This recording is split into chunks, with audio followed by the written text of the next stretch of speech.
Hello बच्चों, good afternoon and welcome to everyone of my YouTube channel. My channel name is BM Physics. I hope my all प्यारे बच्चों should be okay. Today I want to talk about the new and interesting topic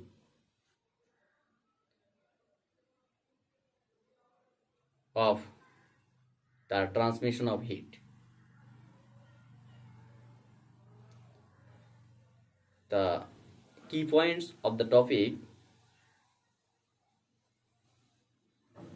the application in real field of conduction of heat, especially the practical illustration of conduction of heat. তো যাই হোক, আজকে আমরা এই 65তম লেকচারে তাপের সঞ্চালন অধ্যায়ে তাপের সঞ্চালন যে তিনটি পদ্ধতিতে ঘটে, একটা পরিবহন, একটা পরিচলন, একটা বিকিরণ। তো তাপের সেই পরিবহন পদ্ধতিটি তার উপর বেস করে আমরা যে সমস্ত লেকচার ইতিমধ্যে করেছিলাম, তার এটা শেষতম, থিওরিটিক্যালের শেষতম লেকচার তাপের পরিবহনের উপর। আজকের আমাদের আলোচ্য বিষয় এই তাপের পরিবহন ধর্মের উপর ভিত্তি করে তাপ যে এক জায়গা থেকে আর এক জায়গায় সঞ্চালিত হয়, তার কতগুলো ব্যবহারিক দৃষ্টান্ত দেখব। তো চলো শুরু করা যাক। আমাদের চ্যাপ্টারের নেম হচ্ছে গিয়ে ট্রান্সমিশন অফ হিট। ট্রান্সমিশন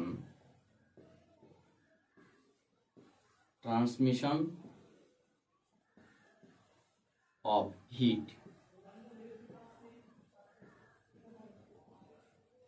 তাপের সঞ্চালন। আমাদের যে আলোচ্য বিষয় সেটাকে বলা হয় তাপের সঞ্চালন। এই তাপের সঞ্চালন অধ্যায়ে আজকের যে আমাদের আলোচ্য টপিক বা কি পয়েন্ট বলা যেতে পারে, কি point,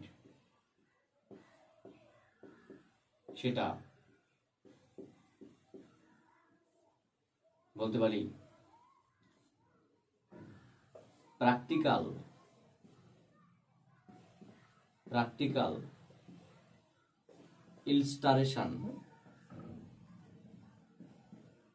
illustration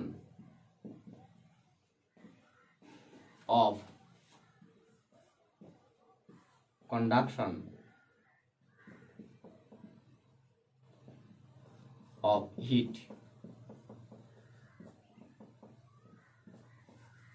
Practical illustration of conduction of heat.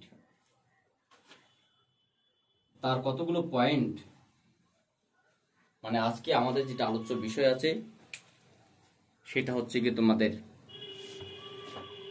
তাপ পরিবাহিতার কতগুলো ব্যবহারিক দৃষ্টান্ত, তার কতগুলো পয়েন্ট আমরা জানবো। যে তামা এবং কতগুলো আমরা ব্যবহারিক প্রয়োগ জানবো, তার মধ্যে আমরা কতগুলো জাস্ট এক্সাম্পলই দেখবো আজকে। এই লেকচারটি মেনলি কতগুলো ব্যবহারিক প্রয়োগ, তার ডিসকাশন। আমরা জানি তামা বা অ্যালুমিনিয়াম তাপের সুপরিবাহী পদার্থ।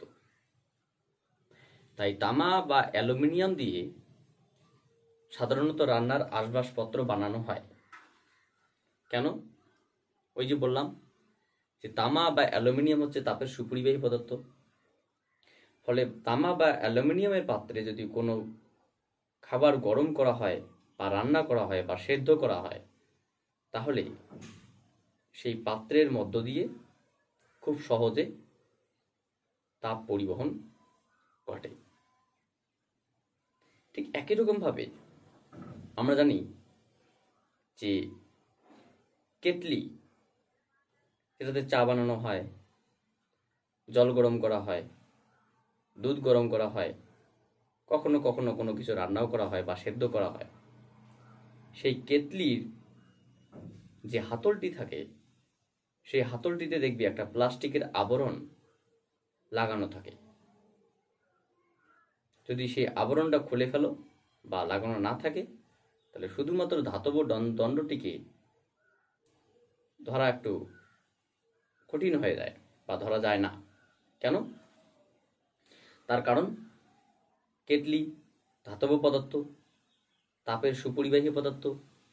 যখন সেই কেটলির মধ্যে জল, দুধ, চা বা কোনো পদার্থ রেখে গরম করা হয়, তখন সেই গরম করার সঙ্গে সঙ্গে সময় সেই খাবার যখন গরম হয়, তার সঙ্গে সঙ্গে কেটলি নিজেও উত্তপ্ত হয়ে ওঠে এবং সেই তাপ আস্তে আস্তে কেটলির সর্বত্র ছড়িয়ে পড়ে, সেই হাতলের মধ্যেও সেই তাপ এসে পৌঁছয়। ফলে আমরা যখন খালি হাতে সেই কেটলির হাতলকে ধরতে যাব, তখন আমাদের একটা গরমের ছ্যাঁকা লাগবে বা আমরা ধরতে পারবো না। এই কারণে কেটলির গায়ে দেখবে একটা, কেটলির গায়ে না, কেটলির দণ্ডে বা যেটা হাতল থাকে, সেখানে একটা প্লাস্টিকের আবরণ জড়ানো থাকে। কেন? তার কারণ প্লাস্টিক তাপের কুপরিবাহী পদার্থ। সেই গরম কেটলির দণ্ড দিয়ে আসলেও প্লাস্টিক ভেদ করে হাতের মধ্যে পৌঁছতে পারে না, কারণ প্লাস্টিক তাপের কুপরিবাহী পদার্থ। এটা একটা দৃষ্টান্ত। আমরা আরো বলতে পারি যে শীতকালে সাধারণত আমরা রাত্রেবেলা ঘুমানোর জন্য লেপ ব্যবহার করি। তো সেই লেপ যদি খুব পুরনো হয়, তাহলে ততটা আরামদায়ক মনে হয় না, যতটা না নতুন অবস্থায় আরামদায়ক বলে মনে হতো। কেন? একই তো লেপ ছিল, তাহলে আগে ভালো ছিল, এখন খারাপ হওয়ার কারণ কি? কারণ লেপের কোনো দোষ না। লেপের মধ্যে যে তুলো থাকে বা যে ফোম দিয়ে বানানো হয়, তো সেই তুলোর ভেতরে, তুলোর মধ্যে তুলোগুলো একটু ফাঁকা ফাঁকা করে থাকে। নতুন মানে যে লেপ থাকে, সেই লেপের মধ্যে, তুলোর মধ্যে প্রচুর বায়ু আবদ্ধ হয়ে থাকে, মানে ফাঁকা ফাঁকা স্থানে প্রচুর বায়ু থাকে। প্রথমত বায়ু তাপের কুপরিবাহী পদার্থ, আর তাপের কুপরিবাহী পদার্থ হওয়ার ফলে যখন সেই লেপ মুড়ে দিয়ে কোনো ব্যক্তি ঘুমিয়ে পড়ে বা লেপের নিচে অবস্থান করে, তখন ব্যক্তির বা মানুষের যে শরীরের টেম্পারেচার বা গরম, সেই গরমটা কিন্তু লেপ ভেদ করে বাইরের বায়ুমণ্ডলে আসতে পারে না। ফলে বাইরের বায়ুমণ্ডল ঠান্ডা হওয়া সত্ত্বেও সে অনেকটা নিজেকে আরামদায়ক বলে মনে করে এবং সে ভালোভাবে থাকতে পারে। ঠিক একই রকমভাবে আমরা যদি এক্সাম্পল বলি, যে দেখবি শীতকালে সাধারণত আমরা প্রচুর জামা কাপড় পরি, একই সঙ্গে 2, 4, 5টা থাকে। তো এখানে একটা বিষয়, কেউ যদি মনে করে এতগুলো না পারে, আমি একটা মোটা জামা পরবো, মোটা একটা কাপড়ে কিছু একটা পরবো, সেটা কিন্তু খুব একটা লাভজনক হবে না। সাধারণত কোনো একটি মোটা জামার পরিবর্তে বা মোটা কাপড়ে তৈরি কোনো বস্তুর পরিবর্তে যদি দুটি হালকা পাতলা জামা বা কাপড় পরা হয়, তাহলে সেটা বেশি আরামদায়ক বলে মনে হবে। প্রশ্ন হচ্ছে কেন? তার কারণ যখন দুটি পাতলা শার্ট কোনো একটি ব্যক্তি পরবে এবং আর কোনো একটি ব্যক্তি একটা মোটা জ্যাকেট পরবে, তাহলে সেই জ্যাকেট অপেক্ষা, জ্যাকেটে যদি সেরকম তুলোর কোনো কানেকশন না থাকে, এমনি সাধারণ মোটা জ্যাকেট, পুরো কাপড়ের তৈরি মোটা জ্যাকেট, আর দুটি পাতলা শার্ট, এই কাপড় তৈরি মোটা জ্যাকেট অপেক্ষা পাতলা শার্টটি অনেক বেশি আরামদায়ক। পাতলা শার্ট দুটি বেশি আরামদায়ক। কেন? সেই পাতলা শার্ট দুটির মাঝখানে একটা বায়ু লেয়ার থাকে। সেই বায়ু তাপের কুপরিবাহী হওয়ার জন্য শরীরের তাপ সেই বায়ু ভেদ করে বায়ুমণ্ডলে প্রবেশ করতে বা বাইরের অংশে বিলীন হতে পারে না। ফলে সেই মোটা শার্ট অপেক্ষা বা মোটা কোনো জ্যাকেট অপেক্ষা পাতলা দুটি শার্ট পরে বেশি নিজেকে আরামদায়ক বলে মনে করে। একই রকমভাবে আমরা আরও অনেক এক্সাম্পল বলতে পারি। যদি আমরা বলি যে শীতকালে যে ঘরের বা শীত প্রধান দেশে ঘরের জানালার যে বা জানালার যে কাজগুলো লাগানো হয় সেই কাজগুলো মাল্টিপল হয়, মাল্টিপল বা অ্যাটলিস্ট 2 লেয়ার। 2 লেয়ার মানে কি, সেই জানালার কাজ একটা থাকে, পরে আরও একটা থাকে, পরপর 2টি 3টি এরকম মাল্টিপল লেয়ার অফ। শীত প্রধান দেশে জানালার কাজ আমরা যেমন সাধারণত যেখানে খুব একটা শীত প্রধান নেই সেখানে আমরা কি করি, একটাই জানালার কাজ লাগানো হয়। সেখানে শীত প্রধান দেশে কি হয়, 2টো 3টে বা 2টো জানালার কাজ থাকে। থাকলে কি হবে, 2টি জানালার কাছের মাঝখানে বায়ু থাকে, আর বায়ু তাপের কুপরিবাহী। কুপরিবাহী হওয়ার জন্য কি হবে, যে বাইরের যে ঠান্ডা ভেতরের দিকে আসতে পারবে না, বা বাইরের ভেতরের যে গরম সেটা বাইরের দিকে বেরোতে পারবে না, ফলে ঘরটা সাধারণত উষ্ণ অবস্থায় থাকে।